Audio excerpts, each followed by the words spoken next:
Hi guys, welcome back to my channel, and before I continued on with the game, I just wanted to show you guys the characters that we have met so far, and I just wanted to show you guys what their description was and things like that.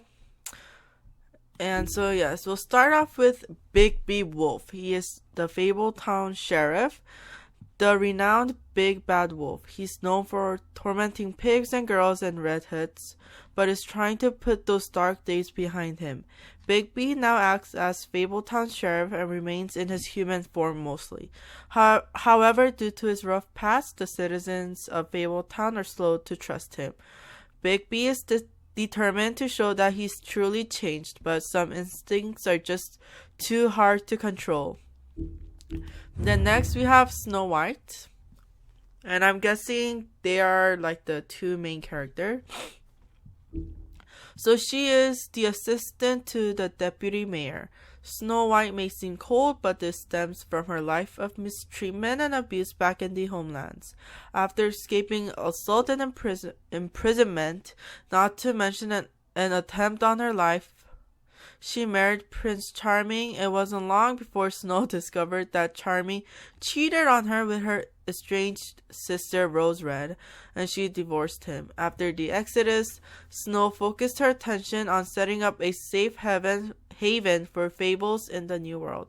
She now serves as assistant to the deputy mayor of Fabletown. So that is some crazy story. So the Woodsman, fallen hero. The Woodsman is one of the few men who went toe-to-toe with Bigby in his Black Forest days and lived to tell the tale. In an attempt to save Little Red Riding Hood, he split the great wolf's belly open with his axe, filled him full of rocks, and threw the beast into a river. To his dismay, his popularity has faded. Even his name is forgotten, and he is only known as the Woodsman. So, he split the great wolf's belly open and filled it full of rocks. I'm guessing Bigby had surgery or something, because I don't know how he's still alive. But yeah, so Faith, Donkey Skin Girl. Faith, otherwise known as the Donkey Skin Girl, made it through the Exodus from the magical homelands with the clothes on her back, her husband, and nothing else. She was once a beautiful princess, happily married to Prince Lawrence of a neighboring kingdom. Her life should have had a happy ending, but the mundane city of New York wasn't kind to her or her marriage. With no money, Faith found herself turning tricks to make the rent for a cheap apartment on the outskirts of Fabletown. She had a difficult life, but she did what she could to survive in an unfamiliar world. So Beauty, we only met her once. Caring wife. Beauty and her husband Beast once lived in an enchanted castle, but they were forced to flee the homelands in the Exodus, leaving all of their wealth behind. Now they live in a modest studio in Fabletown, New York. Though times are hard with Beast working multiple jobs to pay the bills, the couple have the longest lasting relationship of all the fables. So, I guess that is a happy thing. So Beast, a concerned husband.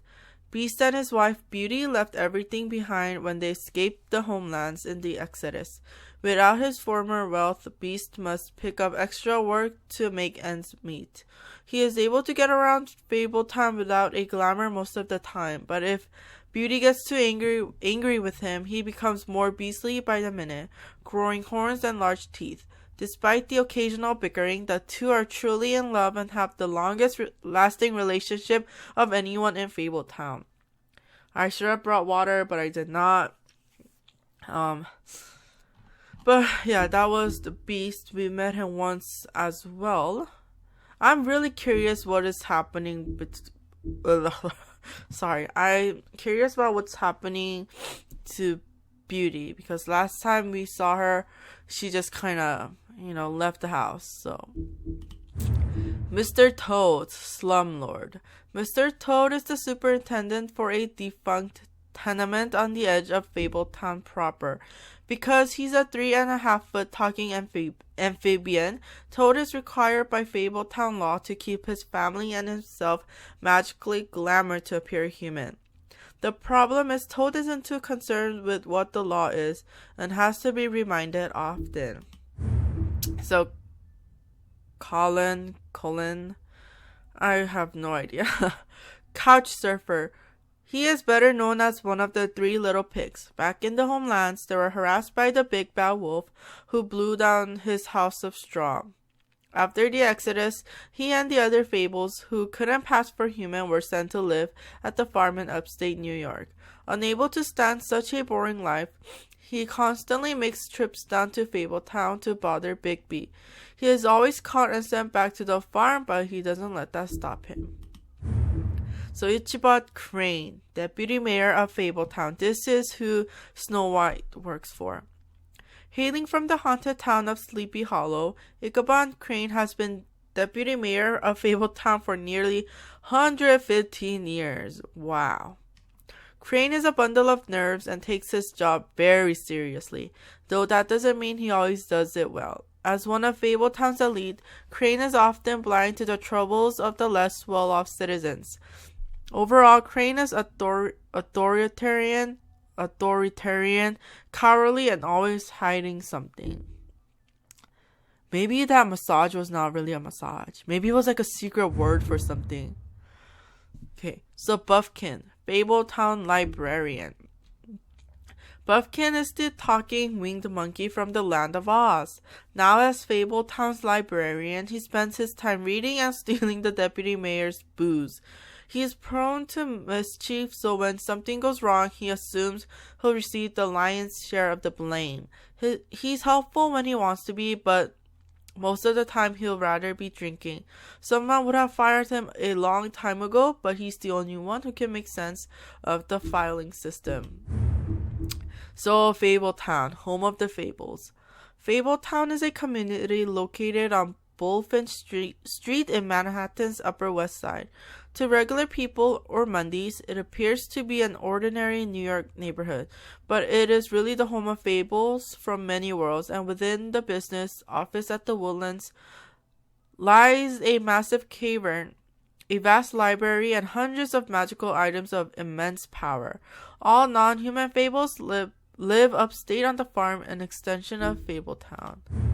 So the farm. Fabletown Annex. The farm is home to fables who cannot pass as human, giants, goblins, animals, etc. It is located in upstate New York, far enough away from the Mondays to avoid detection. Some of its residents resent their confinement to the farm, despite its size and comforts. To them, the farm is a prison. They would be allowed to leave the farm if they could purchase a glamour, but many don't have the money for something so expensive. Though some, like Colin, sneak out into the city anyway. So the Mondays, non-fable, short for mundane. Mundi is a catch-all term that fables use to refer to the non-magical inhabitants of their adopted home. Warding spells placed around the blocks of Fabletown and the farm keep their minds distracted and dull within certain boundaries. However, if anything should pique the curiosity or scrutiny of a large group of Mondays, these magical protection charms will overload and fail. As sheriff of Fabletown, one of Bigby's primary functions is ensuring the Fabletown community maintains a low profile. Okay, so I think we're almost done, but glamours, disguise spells. Glamours are spells that allow the user to change their appearance. They are expensive but can be purchased by non-human fables in order to pass for human among the Mondays. Cheap glamours can be found in the seedier parts of Fabletown, but they are often unreliable and prone to sudden failure. Okay, so last one, Bluebeard.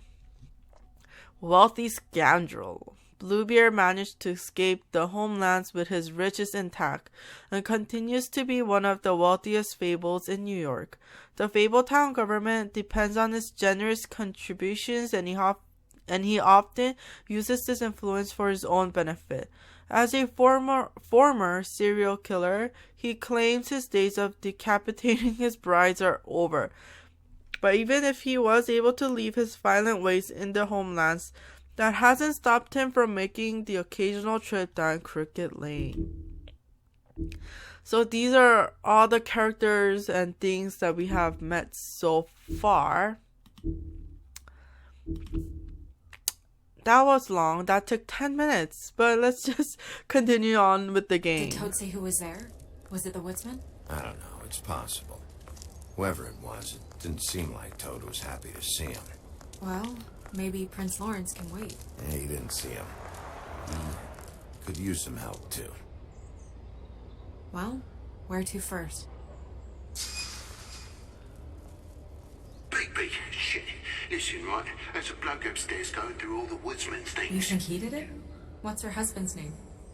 Lawrence. Prince Lawrence. Okay. See, like, I don't know. He could be a suspect. Well, he is a suspect, but that doesn't necessarily mean he did the decapitating. I'm gonna choose Toads. Big B, it's me, Toad. Big shit. Listen. Toad sounds like he needs help right now. We can check in on Prince Lawrence after. Yes, we can. Okay. I'm not looking forward to breaking the news to him anyway. There was a knife next to him, but it might not have been his. And we ended up going out the window, and I landed on Toad's car. You guys made a real mess. Yeah. Looks worse than the day. Is somebody up there? Hey! Wait here. Or maybe we shouldn't have said anything. Where'd he go? Alright, Shit. There's another door there.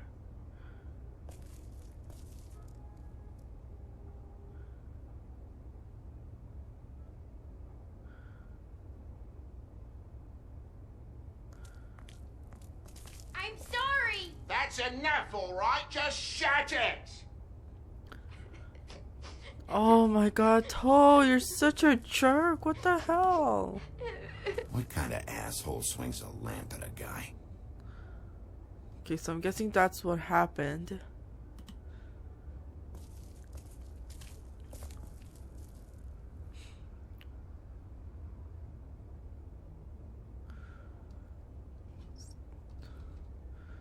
Okay, so let's see if there's anything else. Okay. I don't know what these are, but Should probably get that fixed. I don't know what that was. Helen doesn't make this much of a mess. Colin. So that's how you pronounce his name, Colin. Now, how do I look the other way? Woodsman never did much reading anyway. Okay, so that's it, I guess.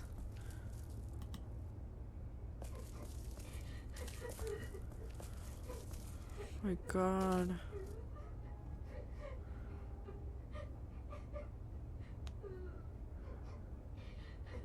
Told you, jerk.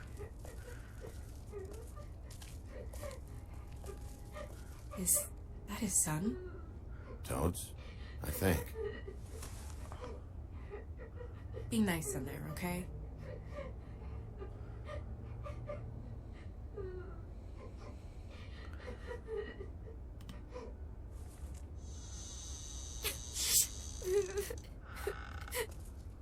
Big B and Miss White.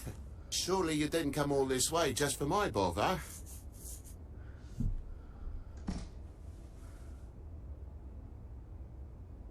Sorry, Bigby. It's embarrassing to have to admit, but I thought there was someone else in Woody's place. There wasn't, though. Not when I checked. Nothing but a leaky drain pipe. Imagination must have got the best of me. So, you know, false alarm. There was someone, but they took off when we got here. Is that right? I guess your dad's ears have a year or two left. Haven't gone totally to the dogs, eh?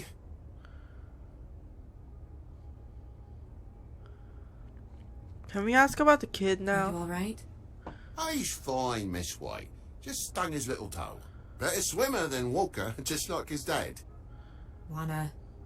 So, I guess you'll be taking off now. No need to hang around What are here you anymore. hiding, Mr. Toad? I mean, I'm sorry you came all the way here for nothing. Someone was here, and something's going on. And just so this trip wasn't a complete waste of time, I'm gonna look around a bit before we leave, okay? The longer you talk, the longer this takes, so just stand over there and shut up. All right. I just don't want to waste your time, is all. Have a seat. Have a cup of tea. Whatever you like. Phew. Grown-ups. Am I right? Hey, you know what? Flycatcher said you had a pretty awesome insect collection. I'd really love to see it. Is it in your room? It has a weevil. Cool. What the hell is a weevil?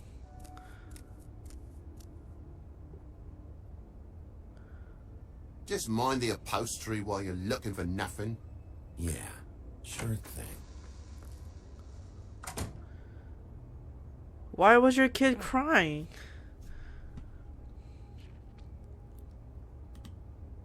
Your lock's busted. Eh? The lock. It looks like somebody kicked in the door. Oh, for Christ's sakes, a fucking lock's been busted for weeks, mate. Right, it's just like everything else in this bloody building.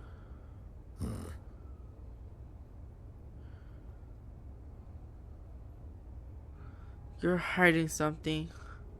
Your face has guilt written all over it. And the lamp's broke, too. Fucking hell. Damn thing must have fell off the table. Uh-huh. The lamp just fell off the table. You know, with this place, it's like living on a foundation of termites, it is. All so cheap, it's a wonder it stays standing as long as it does. Alright.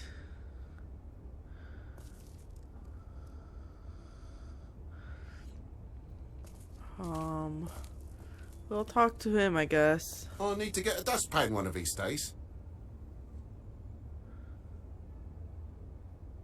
Look, you want me out of here? I want out of here. Just come clean. What's going on? The place needs a little brooming, that's all. Jesus. I know something's off here, Toad. And I know you know I can't leave until I find out why. So can we please just skip to the end of the page before I have to get mean?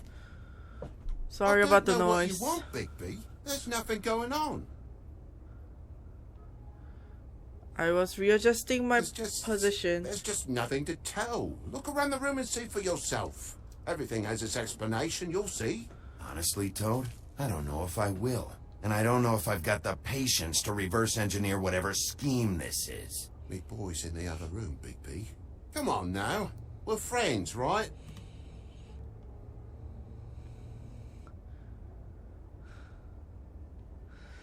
I'm not gonna hit him. I don't want to be mean. Is that blood?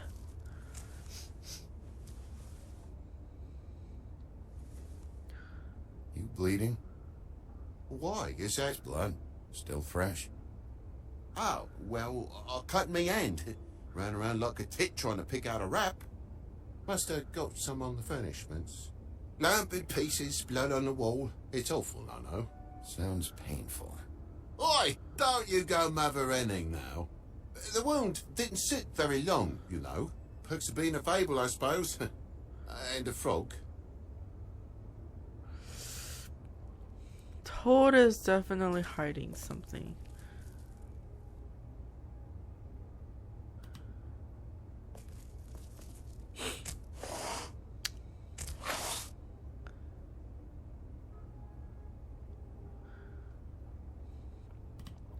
What is it now? If it's blood, you know what happened. No, there's marks here on the windowsill. And what's that about? No real reason. Just last night, when I'd come out, I was in a downright tizzy, mate, as you would be. And I plumb forgot the keys to this place. And I had to climb in through the bloody window. Really? Scared Junior off to death.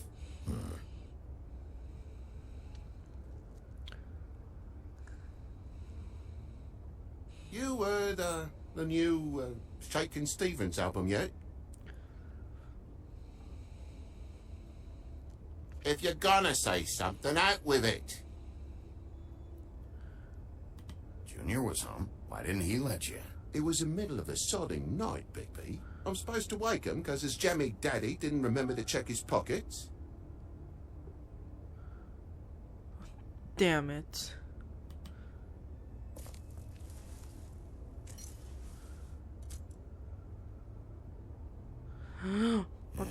What happened here? The poker? What of it? There's more blood on the tip.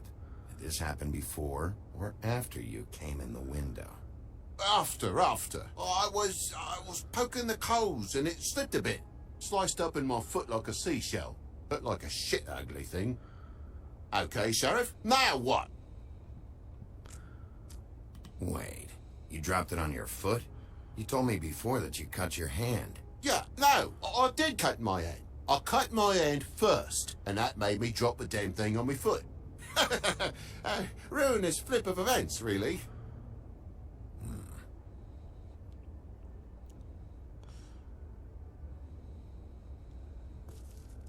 Oh my God, will you not make a big faff out of this? There's nothing to solve here, Sheriff. I'm telling you everything that happened. Why don't you believe me?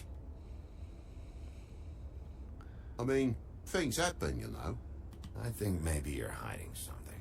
Hiding something? Maybe. But, to tell you the truth, I don't know yet. But I know you're lying about something. But I'm not... And you're just gonna make it worse for yourself the longer you keep up the act. I'm not bullshitting you. Honest. We'll see. Yes, we'll see.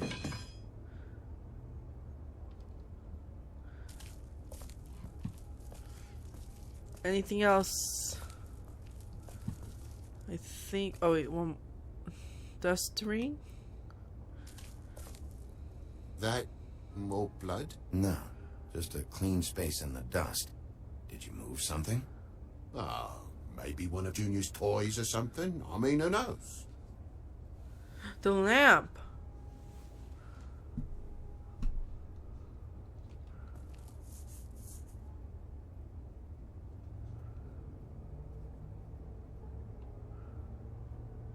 That broken lamp used to be here, right?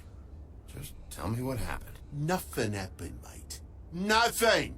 And why did the lamp have to be there, of all the bloomin' pointless inquiries?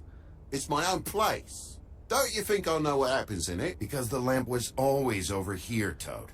It was over here, and now it's there. The space in the dust is from where you moved I it. did some refiguring. Who fucking cares? Bloody hell, mate. Come on, get off with this. Bigby, come on. I'm begging for mercy over here, old boy. I was looking forward to a nice afternoon. Just me and me son, and you've taken up enough of a day with all this sniffing around at me private belongings. I'm sorry I called, really I am. But will you please, just bugger off? Not yet. Not yet, you say, to my face. You think I'm hiding something from you? Yes. I've had to go out of the room for a fair bit of time now. Nothing's here. So when? When are you gonna leave? I mean, I feel like I'm on trial here. In my own bloody home. When? When I figure out what's going on here, Toad. You can help the process along, you know. How?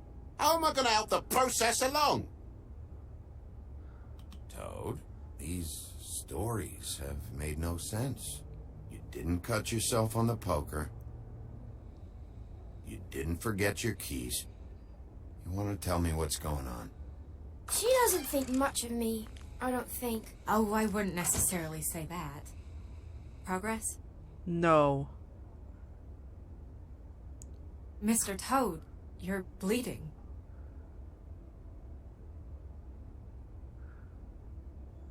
Take off the hat.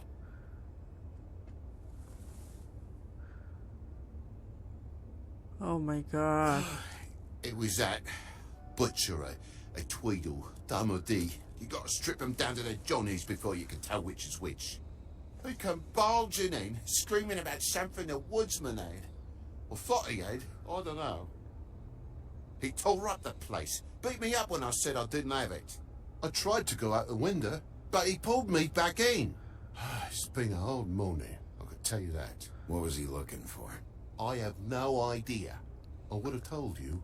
I wanted to, really, I did. But he said if word of this ever got back to him, if he ever thought you knew, or Miss White, he'd come back and kill my boy. I even tried to give the bastard a coat. He wouldn't take it. Whose coat? The girl. Dad borrows things from people who live here. Sometimes. Borrows? I don't steal nothing. Turn around here would astonish you, mate. I merely repossess what's been left behind. Well, we'll be taking the coat now. If she has next of kin, family, anyone. All right. Fetch him the fur. Fine bit of dress it is. Why is it in the fireplace? What the hell? No, I wouldn't wear it outside. Wait.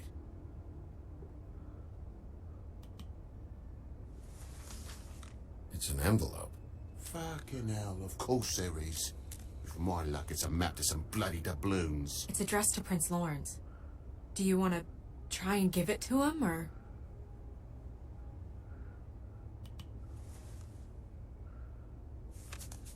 I'm sorry, Faith. What could she have been sorry for? I don't know. But maybe Lawrence does. Well, it's been quite a surprising day for all of us, hasn't it? I'd see you out, but I'm afraid of dripping any more blood in the place.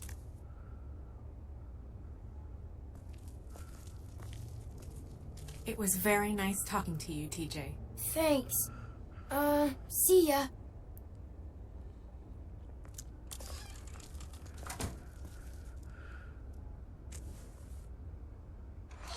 Why was he crying?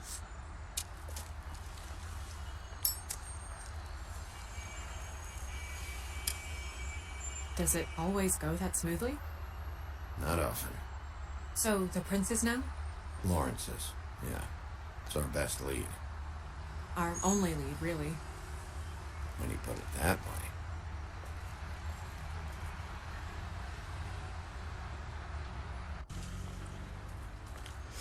So hey guys, I am going to end it right here.